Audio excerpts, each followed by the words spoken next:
And welcome to Rotisserie Chicken. My name's Anna Leckie.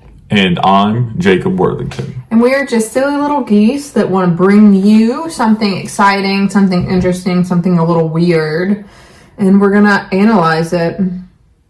We're going to analyze it. We're going to analyze it. We're going to analyze it. Yes. How's your week been going? It's going. I'm a little concerned, but... About what? I'm just going to work like 100 days in a row coming up this week, so buckle Curious. up. Buckle up. Your week is going to contain 93 more days than usual. Yeah, that's how it feels. That's how it feels. Well, I mean, what's the end reward?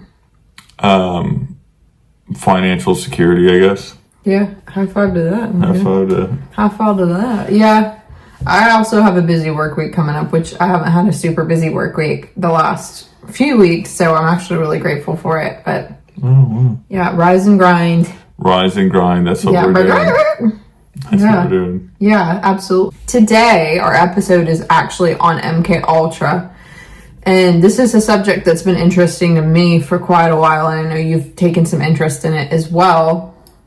I haven't ever really done a thorough research or analysis of it. I've just heard of it in passing through just, other stories. And so it's something that I wanted to spend a little bit of time on to gather some information about, because the MK Ultra phenomenon is actually a really weird occurrence within our American history and the American government, and a hypothesis of government overreach, which, I guess this is a good time to ask, are we taking a risk by talking about this here today? I don't think so. I thought MK Ultra stood for Michelob Ultra. I thought that was what rich people drank at the golf club. Rich people aren't drinking Michelob Ultra, buddy. I thought that's what they did. Michelob Ultra to me is like the Pabst version of like more expensive beer. I don't know. Every country club couple that I knew, like the older ones, they all drank Michelob Ultra. Is Michelob German? Michelob. Michelob. Where's that name come from? I don't know. This is a tangent, but anyways, MK Ultra is pretty crazy. Pretty much. So I welcome you, if you don't have any information on it, to just get along, just buckle in for the ride with us today.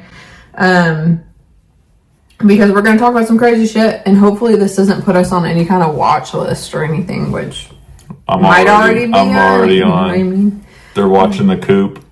Might already be. They got eyes on the hen house.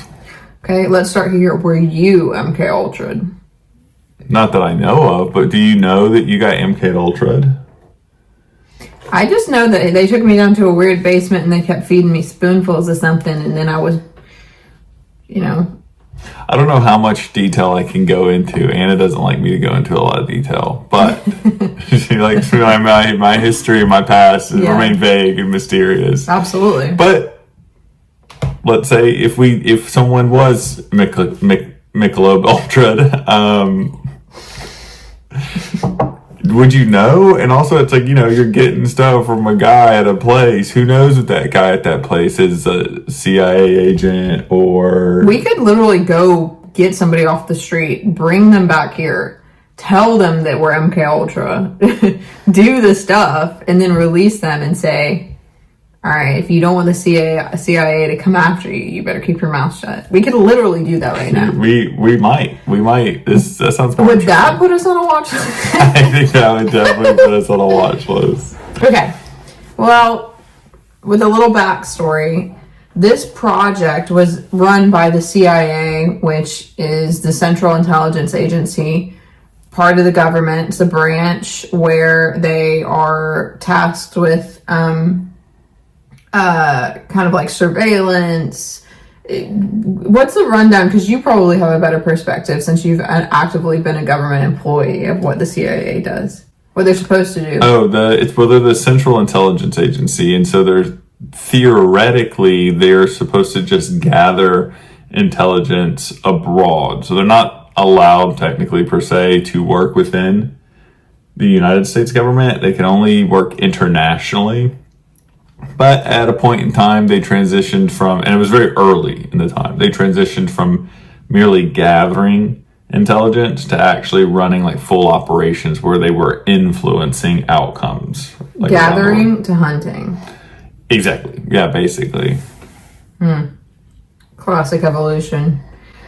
So this project was just a series of different undertakings that the CIA had, and it was a little bit of an underground project, but it began in 1953, and MK Ultra is said to have taken place for a full 20 years and was ceased in 1973. Sure it was. So, right, and this is all conjecture. None of this really is, I mean, I couldn't show you proof of this right now, but so this is a couple decades that these things took place. And the whole point of this project of MK Ultra was to use numerous methods to basically manipulate a subject's mental state and brain function, such as administering high doses of psychoactive drugs. Very specifically, LSD was one of the main drugs that were being used during this. There were other chemicals, other mind-altering substances being used. Things like electroshock therapy, hypnosis, sensory deprivation, extreme isolation, verbal and sexual abuse, and then other forms of torture were enacted to basically study through the scientific method to determine whether or not someone could break down a subject psychologically enough to then influence them to become effectively super soldiers, which this is something we'll get on into a little bit later in the episode. So upon introduction, that sounds crazy as hell, right? I mean, it makes sense. Does it? I mean, I just feel like governments have always looked for like that edge and like the difference maker and everything. And so when psychotropic drugs came about and they started doing crazy and weird stuff, of course the government's going to be like, is there something to this? I do think the problem with the secret government agency is that we just have to assume everything they're telling us is accurate. So like how they said, like, we stopped in 1973, and you're like, well, can we check? They're like, no, we're secret, or you can't check any of this information. You're just gonna have to take our word for it. The reality about this is, at this time and present day, unethical scientific research projects aren't necessarily uncommon. One of the things that I think about is many of the doctors and the scientists that studied during World War II, especially in Nazi Germany, that basically took, sadly, Jewish people, Black people, mentally challenged people, and just engaged in horrific scientific exploration with them to try and kind of off the wall things. Can you sew people together? Can you do this? Can you do that? And that's a whole nother episode, but we saw that through some kind of government influence and kind of a hierarchical structure trickling its way down to these unethical studies. So we definitely saw that there. And, you know, the Tuskegee experiments in the United States. Tuskegee experiments where Native Americans were both denied syphilis treatment and I think maybe even actively infected with syphilis. Yeah, which of course ethically is extremely fucked up, and you're basically taking advantage of a marginal population who couldn't even have the means to protect themselves from this government overreach. So those are a few examples of ways we've seen an MK Ultra ethical blurred line occur. So by the time of 1953, maybe people in the government weren't quite adverse, and they might even still not be super adverse to unethical studies, but maybe they might. Anna suggests that maybe the current government doesn't have the best ethical faculties when it comes to, you know, dealing with other people abroad and within their own country. I solely suggested that. I don't know if anybody else is on board with that. What a crazy idea. But I solely What a crazy idea. So MK Ultra officially began April 13th, which is coming up here. April 13th. Are we going Actually, to celebrate? I think this episode will release April 13th. So 1953, which was under the direction of the CIA director Allen Dulles. Oh, yeah. This was led by chemist Sidney Gottlieb, Sidney Michelob. The program's primary goal was to develop techniques, particularly through the use of drugs like LSD, hypnosis, and psychological methods that could interrogate and weaken individuals so they could exact information and force confessions. Think about how this might be useful at the time in which the Cold War was going on. I think one of the methods that they were hoping to use this research for was during the Cold War. There were a lot of fears about the Soviet Union and China and North Korea. And they thought that the CIA thought that these foreign powers were using mind control on American prisoners of war and trying to extract information from Americans. And so I think, not to justify the studies, but I think they wanted to try and catch up or have a method to match the enemy in psychological warfare. And the CIA directly called this type of tactic that they saw in these enemies as brain warfare. So that's an interesting territory. If you think you're in psychological warfare with these opponents, you need to actually figure out how to attack them where they're at. I mean, historically, I think this kind of grows out of the psychology movement. You know, psychology didn't exist really before Freud. And, you know, that's at the turn of the 20th century. And all this, like, idea of, like, what the mind is and how it works really starts to flourish in, like, the 30s and the 40s. I think the Nazis definitely played around with the idea of how to, like, use drugs to induce state to make, like, either a better killer or, you know, the whole truth serum stuff came out. Yeah, well, even in World War I, didn't they experiment with amphetamines with their soldiers? Yeah, I think we've been doing that for a hot minute. Nothing gets you more bloodthirsty than some good old fashioned methamphetamines. Yeah, that's what I use. So MK Ultra, this name is a cryptonym for MK, arbitrarily denoted by the Office of Technical Service, and Ultra was randomly chosen word for the project. So I guess there's not really any super notable meaning between MK Ultra. That's boring. It sounds cool though. Yeah. I mean, I'm sure there might be. I think just public knowledge is not really... So it doesn't stand for Michelob Ultra. We can call it Michelob.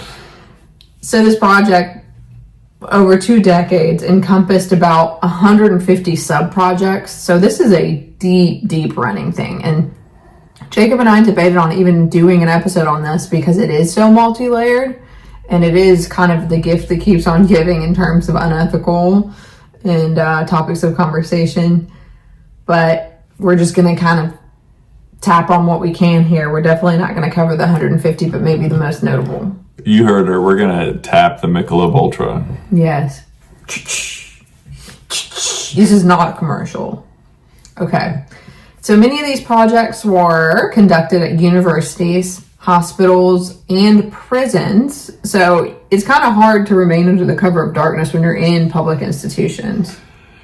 Yeah, I mean, you have like cover stories. You have cover stories. Like, I think one of the most famous one was I don't want to step on any of your toes or anything like that, but there was a health clinic that was frequented by one of the MK Ultra like handlers, and he was actively like engaged in giving people psychedelics at the health clinic. But to everybody else, he was just like a regular psychiatrist who worked at the health clinic, but he was really a CIA agent performing experiments on populations. Yeah. So these LSD, electroshock therapy, sensory deprivation, were given to these subjects without their consent frequently.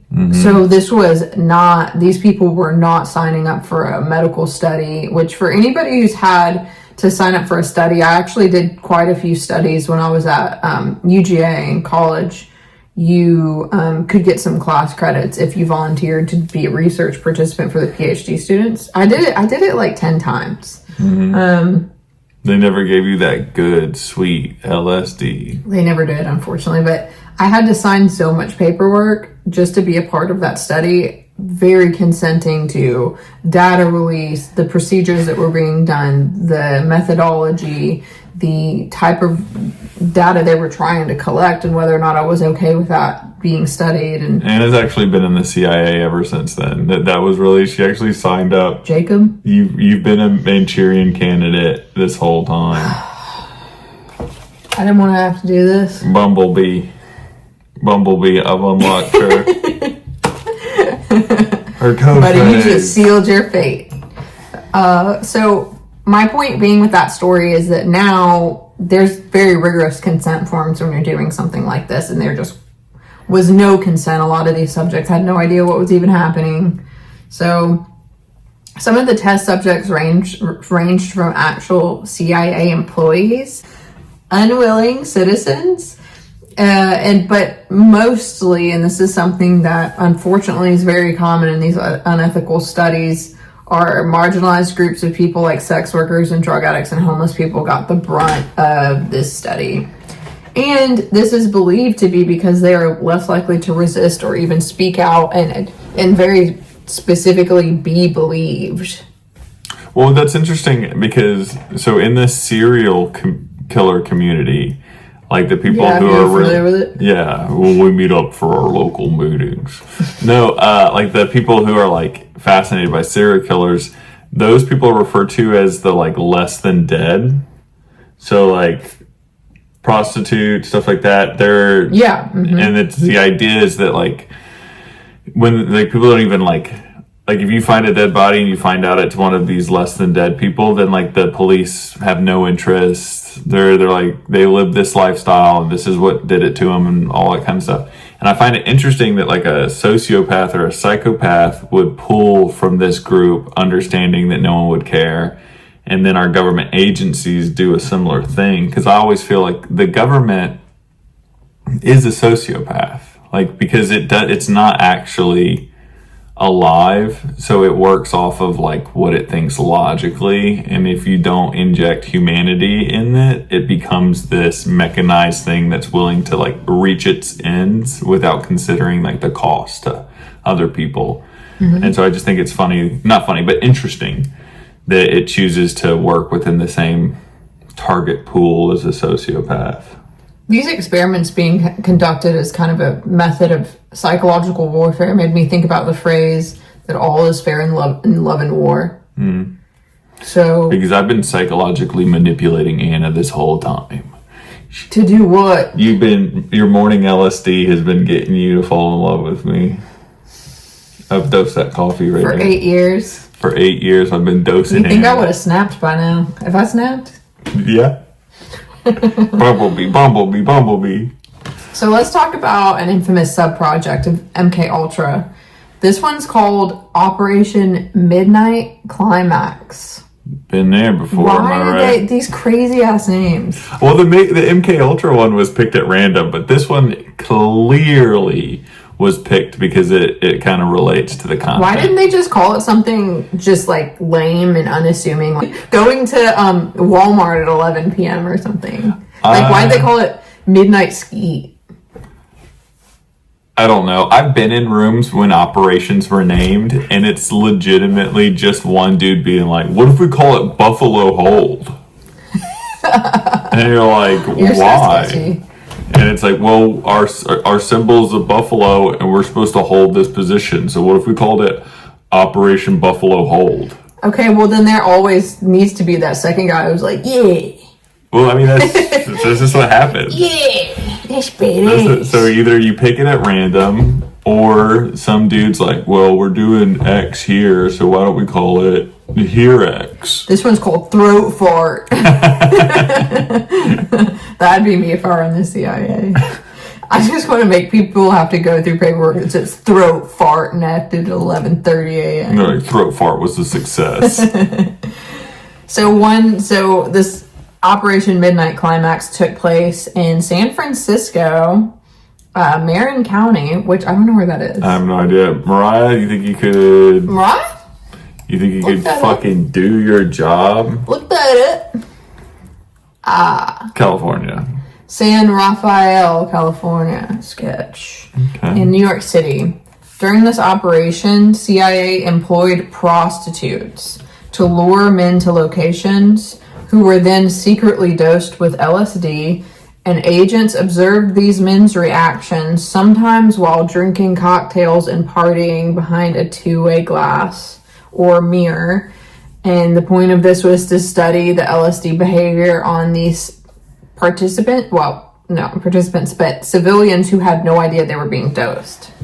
Yeah, I guess you can't call them participants when they weren't choosing to participate. You can't. So you and victims, I think victims is the actual appropriate term. Yeah, you and I talked about this last night, about how, in theory, if you can unknowingly dose somebody with LSD and then you can control their behavior, kind of veer them off course, that in a war or a battle, if you said dropped LSD in like the water supply of an enemy or something like that. If you were able to dose a compound with LSD, you had about an hour till those people were like completely useless.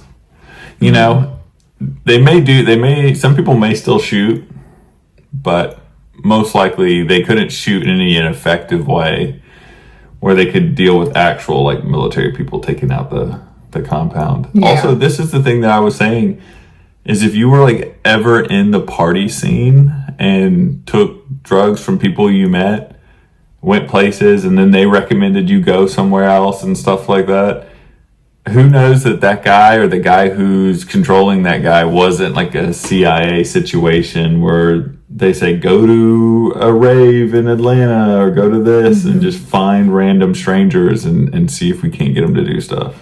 Do you think the character of Scarecrow in Batman was like kind of influenced by MK Ultra? No, because my thought though, the reason, if people aren't familiar with that character in Batman, he was a scientist researcher who would dose his I guess the people he was interviewing with psychedelics and would make them basically freak out, right? Yeah, but Scarecrow debuted in September 1941.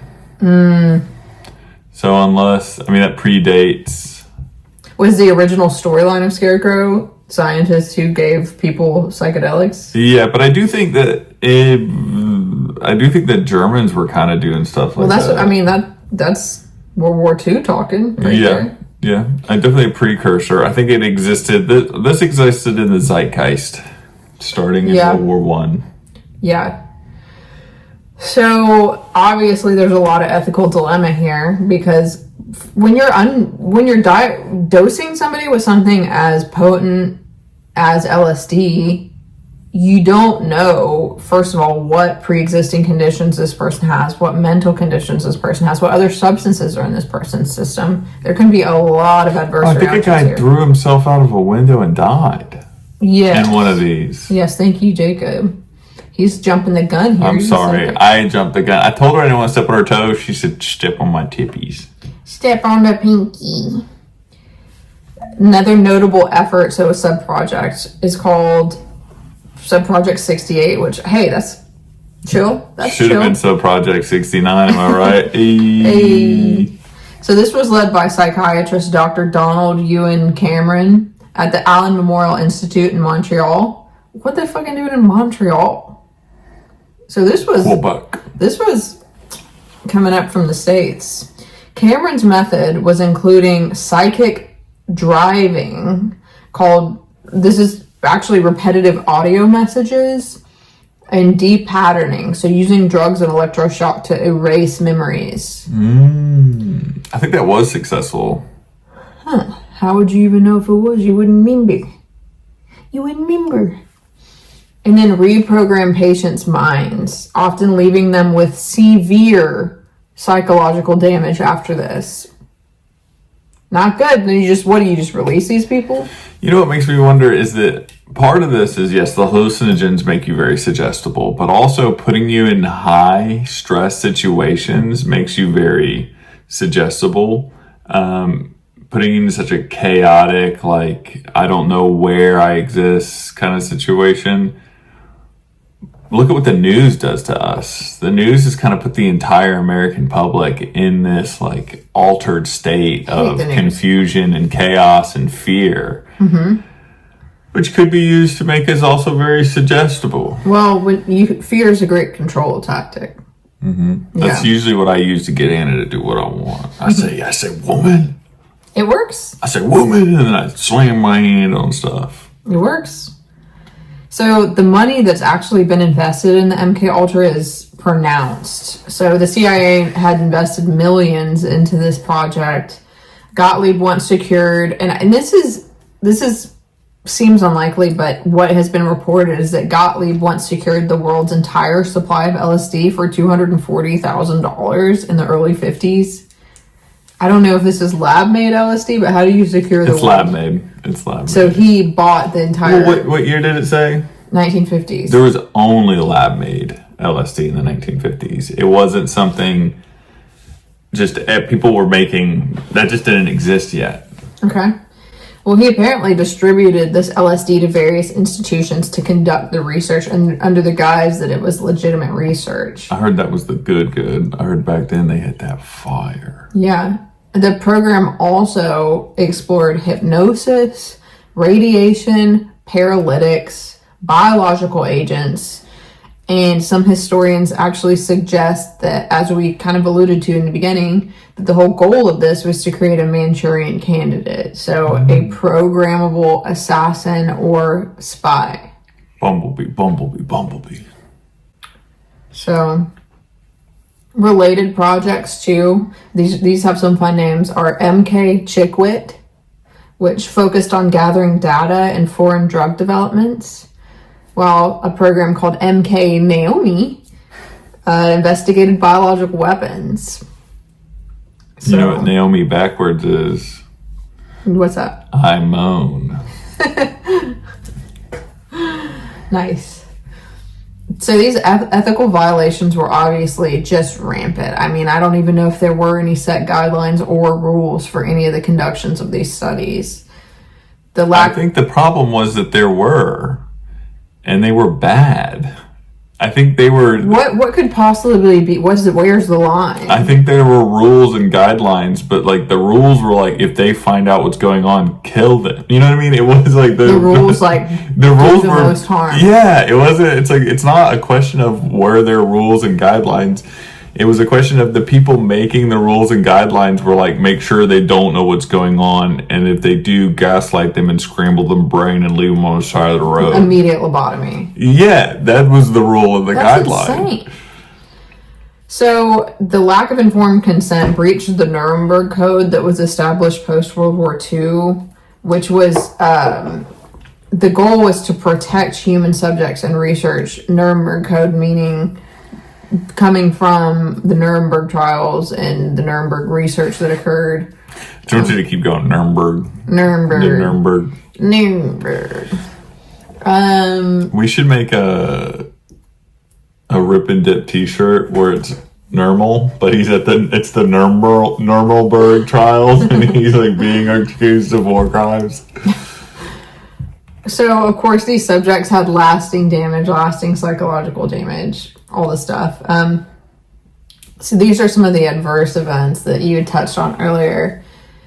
A gangster named Whitey Bulger was dosed with LSD as a prisoner in Atlanta, our very own, in 1957, who described vivid hallucinations, paranoia that haunted him for years. Mm-hmm.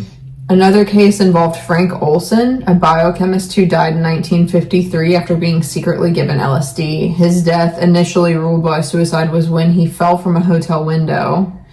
This remains controversial, and his family later alleged murder. It's actually the grandfather of the Olsen twins. Really? Nope, made that up. It would be weird, right? So most of the MK Ultra records were actually destroyed in 1973 on orders from the CIA director Richard Helms, who had fears of them being exposed following the Watergate scandal. Around 20,000 documents survived, though, and they were discovered in a 1997 financial records building, were later released under the Freedom of Information Act. Isn't that crazy? Yes, and this is something that I wanted to bring up, was today, I get in arguments with people all the time where I'm showing concern or, suspicion of the actions of the government. And people are just like, the government would never do something. And I'm like, have you read history in any way, shape, or form? That literally the government's favorite thing to do is to lie and do all kinds of crazy stuff without your permission, test chemicals and medications and kill you. And you're like, they wouldn't be doing it now because it's different. And you're like, well, have you asked them? It's like, well, they won't tell us. And you're like, oh, okay, well then cool. I guess we can trust them now. I mean, studying these things definitely will bring up suspicion in your mind. There's no doubt the government is doing some crazy shit right now because they've literally not the entire history of our country been doing crazy shit behind our backs. Yeah. So why do you think they just stopped? I mean, I think it's no. I just think it might be a little debatable that this administration maybe isn't doing the best job at keeping stuff behind our backs. If you look at some leaked text messages and things like that. What if 50 years from now, somebody's doing a podcast and they're talking about MK Ultra, and they were like, the MK Ultra program didn't actually shut down in 1978, continued on for another 40 years, and world-renowned podcaster Jacob Worthington was one of the victims in Atlanta, Georgia. It seemed that he was given... That'll be revealed. The more episodes we do, that'll absolutely be revealed.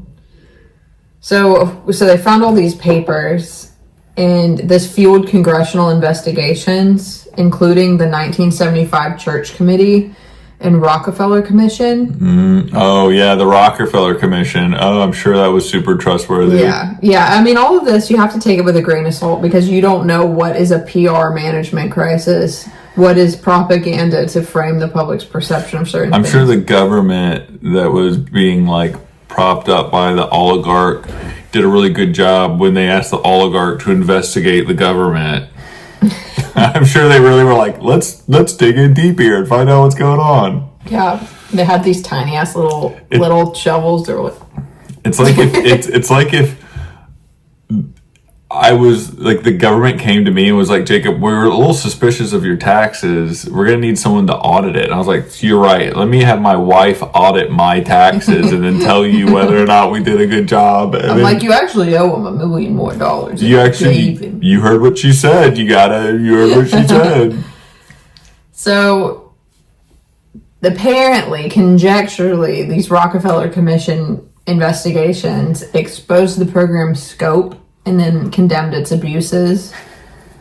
Despite this, the full extent of MK Ultra remains murky due to the purged records, and no one was held legally accountable here. Though some victims did receive settlements at this point, like the Olson's family, who received in 1976 $750,000, which today is the settlement value of $4,264,932. It's a decent little chunk. Yeah, I mean, that's how much we're worth, I guess. It's a decent little chunk, but I don't know if you could call it even at that point. It's never even. There's no monetary, unless your dad was a real piece of shit, and then you got $4 million. How do you even say, hey, can we litigate this at my kitchen? And he comes over and then you dose him with LSD and then shove him out a window. How do you get even then? Yeah, I guess. Culturally, let's talk about culturally here. Oh, culturally, break it down.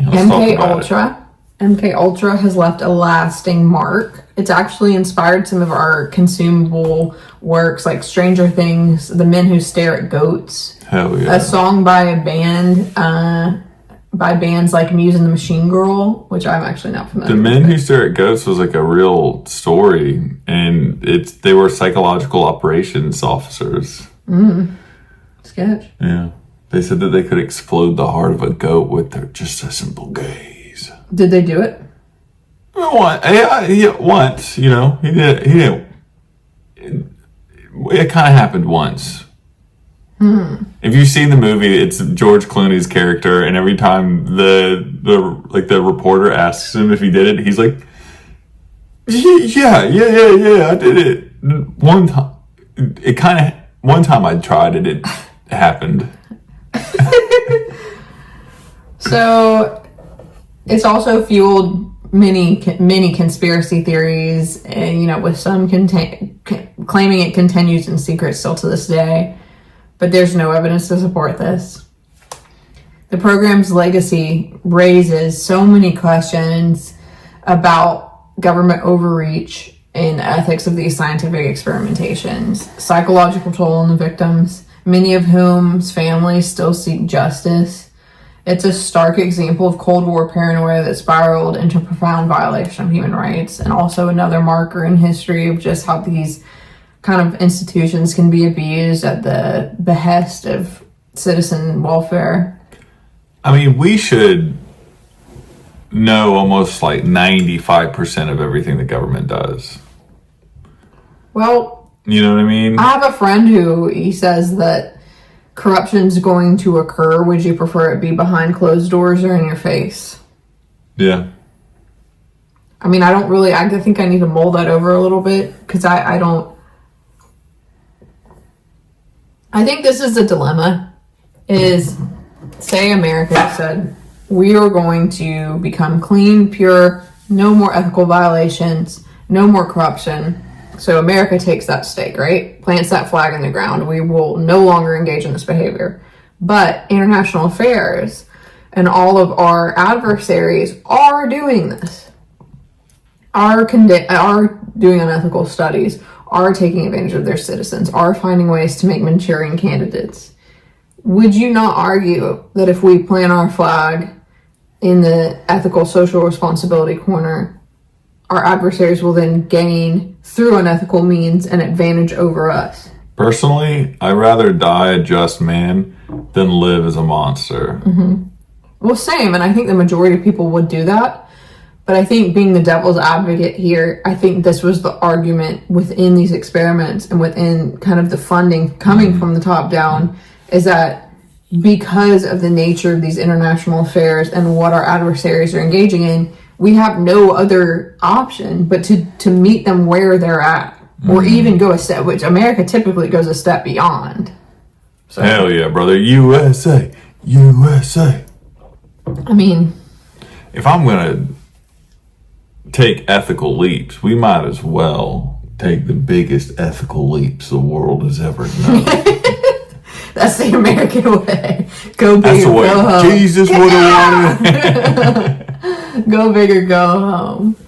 Yeah, I mean, I'm saying all that trying to be a little bit facetious, because obviously I don't believe that. I'm a bit of a unicorn myself. Mm-hmm. But let's talk about some hypothetical or hypothesized MK Ultra survivors. Well, look at the first name, and there is no hypothetical. This is 100% factual. So, are you all familiar with Ted Kaczynski's the Unabomber, whose name has actually been brought up in public news as of late due to some commonalities with political statements here? I am. I loved his book.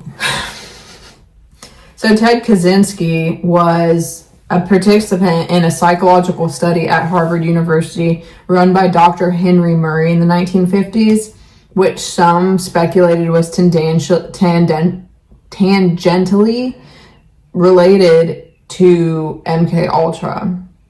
He was subjected to intense psychological stress during the study, and though this study wasn't officially a part of MK Ultra, the similarities, like experiments with informed consent and psychological harm, raised questions. So Ted Kaczynski went on to commit political crimes over, wasn't it 2 decades as well? I don't know if it was 2 decades. I think he was a little bit... I thought he got caught pretty quick. No, he was not. He's the longest, I think, wanted criminal that ever evaded. I think the longest criminal that ever evaded got away, am I right? Active period, 1978 to 1995. Damn. So that's almost 20 years. First bomb was in 1978, and then the arrest was 1996. Yeah, so he was an active political criminal for 20 years. Yeah. Damn. Yep. And then there's Sirhan. Are you familiar with this? I am. So some conspiracy theorists claim that Sirhan, who was eventually the convicted assassin of Robert F. Kennedy, was under some kind of mind control or hypnotic influence. Like maybe he'd become a Manchurian candidate. Well, he said he didn't remember shooting Bobby Kennedy. And he also thought he was like, I think if I remember correctly, he thought he was at like the target range. And so... But is that believable, or is that like, hey, he's pulling for an insanity defense here? Bobby Kennedy has spoken with him, Jr., and believes he didn't know what he was doing or what was going on. Now, it could have been like a psychological break, or after the fact, he did it to protect himself from admitting what he did, which people do. You know, they do horrible things and then their brain forgets it because they don't want to like have to live with the guilt. So, but Bobby Kennedy Jr. does believe that Sirhan believes that he doesn't remember what happened. Mm-hmm. All right. And he's met him. And that's his peepaw. He killed my father. He killed my father. So there have been arguments made in his parole hearings that he was hypnotized, doesn't remember, and that he was an operative of MK Ultra. Obviously not provable. Mark David Chapman, who is John Lennon's assassin. That one's a little bit more interesting. There are some fringe theories that claim MK Ultra mind control was involved, especially due to Chapman's calm demeanor after the murder. But this is pretty much just some kind of conspiracy theory because there's no real evidence that link him to MK Ultra. Okay, that's all I have, really. I feel like that's plenty. Do you have any questions or comments on Michelob Ultra? I know that there were a lot of different, it wasn't just psychedelics, but it was a psychological warfare. And I know that one part of MK Ultra, they were like trying to manipulate and control famous people to prevent them having more influence. I know that they banned John Lennon. The Rolling Stones, I think, weren't allowed to perform in the States for a number of years. So they banned John Lennon because they were afraid that he would destroy the war movement. And then he comes back, and guess what? He gets shot by someone who is suspected to be MK Ultra. But also, Jimi Hendrix's manager was a naval officer who had connections with the mobs, who believed that he may have been a CIA operative and would do all this crazy stuff with Jimi Hendrix by like booking all of his shows on the complete opposite sides of the country back and forth, so he never got any like sleep or rest and kept him like tired, and that way he could never really have his faculties about him because they were afraid, and this is proven, they were afraid that Jimi Hendrix had the ability to like become a political figure. You know, he was so popular and such a mega star that if he had turned his attention to like the black movement, then he could have been a serious threat in the United States. Mm-hmm. And that was at the height of like the civil rights movement. Yeah. I mean, what's the moral lesson here? You should always never trust the government. Never trust the government. And you should always push for transparency. They should declassify things more frequently. You should be mad when things get declassified and they're redacted. They're almost always lying to you or not giving you the whole story. Or if they are, they're painting it in a particular light. If you give your citizens the whole story, aren't you also giving your adversaries the whole story? I mean, I do think that there is a line. Hey, I just want to say, I'm definitely playing the devil's advocate. I'm going to sound evil as fuck in this episode. Well, I definitely agree. You shouldn't be like, if we're going to attack at dawn, you shouldn't text it in a group chat. We ride at dawn. You should tell them about things that are actively going on that need to be classified, but the government overly classifies everything. Also, the whole like 50 years, 75 years later, that's crazy That's crazy. As soon as the operation is over and there are no more like agents in the field or at threat, or there's no attempt at jeopardizing like some type of like technology, it should be immediately declassified. But they get to decide. That's the problem. They get to decide what happens with their own stuff. So are they going to declassify things that make you look bad? Mm-hmm.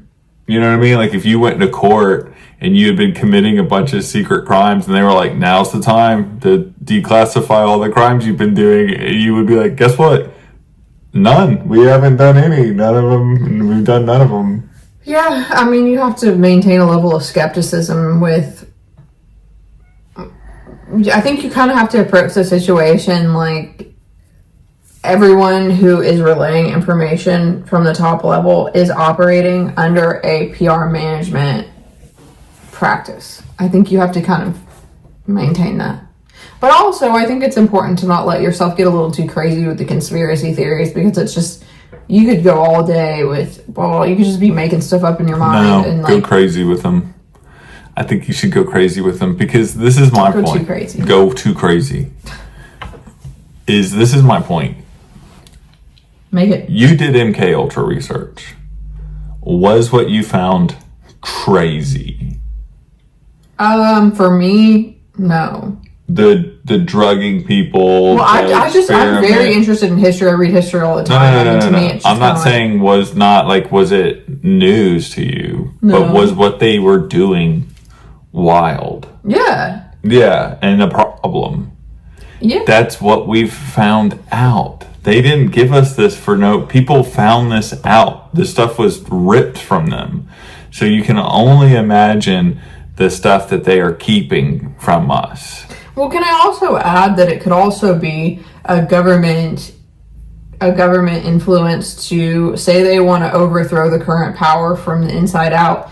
It could be a tactic to actually release a bunch of files to then instill distrust of the current government and the government in the people, to then kind of almost manifest a revolution within the people to therefore meet their goals at the top to overthrow the current regime. That's true. So it could be this whole psyop of like, hey, we are going to make the people think that they can't trust who's in power, and then we're going to release a bunch of candidates who are going to actively oppose this ideology, and it's actually going to be this huge psyop to get exactly from point A to B. I don't think you can think like that though, because then you're trapped. Well, this is an example of what I'm saying is I could go all day. It's all a psyop. It always has been. Here's my final point, I think, is what do they say when like you catch like your partner like cheating on you? And they say this is the only time. This is the only time. They say that's not the first time, but it's like the first time you caught them. Yeah. I think for every Tuskegee experiment, there are probably 10 others. Yeah. For every... Probably fair shake. You know what I mean? That's what I'm saying. For every MK Ultra, there are 10 other clandestine experimental projects that led to the death and like of civilians that we just didn't find out. I mean, they kill people, dude. I think at the end of the day, these organizations do whatever they think they can get away with. And if it's torturing, killing, and experimenting on citizens, they do it. As long as they think they can get away with it. I mean, historically, they have gotten away with it. Yeah, they probably still, until somebody... let me ask you this. Do you think that guy who tried to shoot Trump might be MK Ultra? No. That 20-year-old kid, 5 cell phones, had apparently there was a cell phone tracked from DC that had visited like within a block of his house like 5 different times. Well, they obviously didn't do a great job. Well, I mean, the dude had the perfect shot. He was in a BlackRock commercial. The dude had the perfect shot. I mean, well, as Trump said, God intervened. That's why he missed. It was the immigrants. He owes them. He does. He saved him. Yeah, he did. He goes, look at this graph. Look at this chart. Now, I love when he goes, I love that graph. What a beautiful graph. What a beautiful graph. Have you ever seen a better graph? I think he goes to bed. He's like that Wolverine meme where he's laying in bed with like the picture and it's just that graph. Alright, we should probably. I think that's it. Alright, we're already y'all. on a couple of lists. That was it. Stupid. God.